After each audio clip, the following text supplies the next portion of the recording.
Good morning, Jackets. Today is Tuesday, March 3rd, 2008. I'm Kayla Goff, and you're tuned in to YJP News.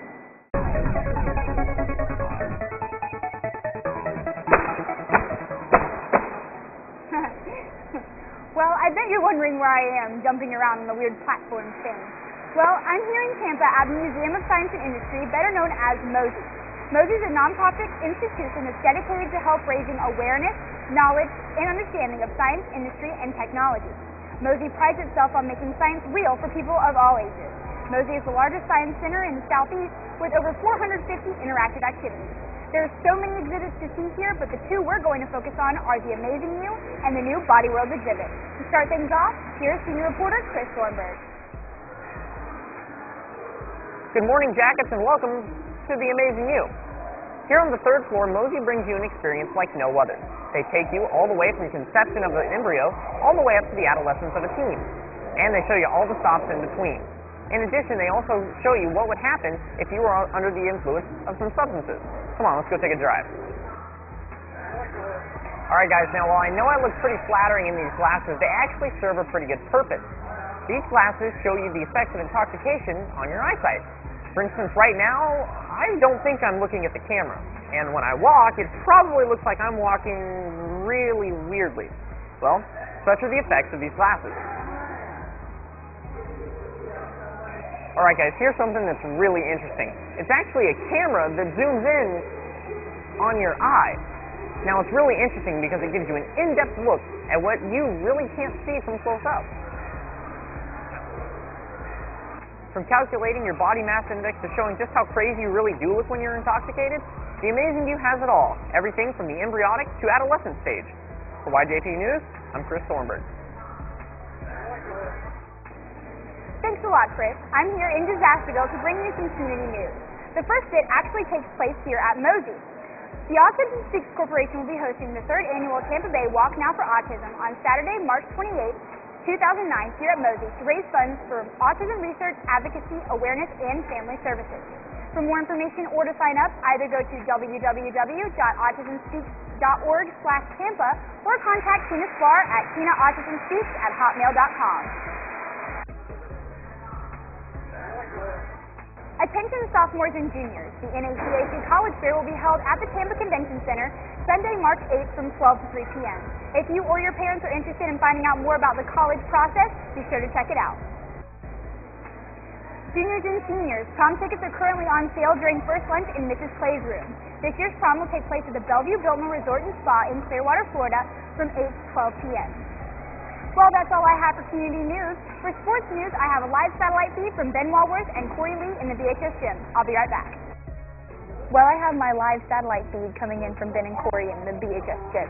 Hey, Ben. Hey, Corey. Hey, Kayla. So let's talk basketball. The team's won their first district championship since 1995, right? That's right, Kayla. The team is currently the Regional 3 champions. Last week, they put a beat on Kathleen High School with a score of 71-54. And Saturday night, the regional team traveled to Naples. That's right, Ben, they sure did. And they also defeated the Trojans with a score of 60-36. Well, it's sure to be a good game. Any other sports news? Always. The softball team has a game tonight against the Ridge Community Bolts at Ridge. JV starts at 5:30 and varsity starts at 7:30. The team also has a game tonight. They play Spoto and the Hive. The game starts at 7:30. Come cheer the boys on to victory. Freshman and sophomore track members have a meet today at Lake Gibson. Good luck. Wow, it sounds like there's a lot going on today. Yeah, there is. Well, thanks for that report, guys. See you back in the studio. Later. Okay, now that you all know what's going on around campus, I'm going to show you the coolest exhibit here at MOSI. Some images may not be suitable for all viewers, so viewer discretion is advised. I'm going to have to talk in a whisper because everyone here is trying to enjoy the exhibit, and it's really best to keep quiet here. So just listen. This is Body World, and in Body World, which is a separate exhibit from MOSI, it's the newest exhibit here. Unlike traditional museums, which usually show people plaster models of the human body, the bodies that you're going to see here shortly are actual real bodies that have been donated to science. The bodies here have different diseases, show the effects of smoking and other poor life choices, and a lot more. This allows the viewers to actually see a real human body with these afflictions. The one behind me, which is really interesting, this is actually a real human body, but it's the central nervous system of the body, so everything else has been removed but the central nervous system. Like I said, all of these bodies have been donated to science, and their identities have been protected. Their families are allowed to have their privacy. But come check the exhibit out, it's really cool. I have to tell you about the process. It's called plastination, but I'll do that in another part. Just a second. This is actually the pose here is called the archer. You can see behind me the woman's positioned in, an arching position, which is really cool. This is a prime example of the plastination technique, which is used to preserve these bodies. This process was invented by Dr. Gunther von Hagens in 1977. Plastination is the process of extracting all bodily fluids and soluble fat from specimens, replacing them through vacuum force impregnation, which means they just take a vacuum and they just fill it full of resins and elastomers, and they cure them with light, heat, and certain gases, and they give the specimens rigidity and permanence, which is how she's able to stay in that position forever. With this technique, bodies are able to be displayed in a variety of positions, like I said earlier. You have the archer, you have the hurdler, you have a man that's praying, holding, his heart. It's really interesting here. Position, like for example, she's positioned in an athletic position, and it shows how muscles interact with each other. This method of plastination is part of what makes this exhibit so interesting. Body World is a separate exhibit from Mosey, so tickets for it are separate. For more information about Dr. Gunther von Hagens, the plastination technique, and this Body World exhibition, go to www.bodyworlds.com.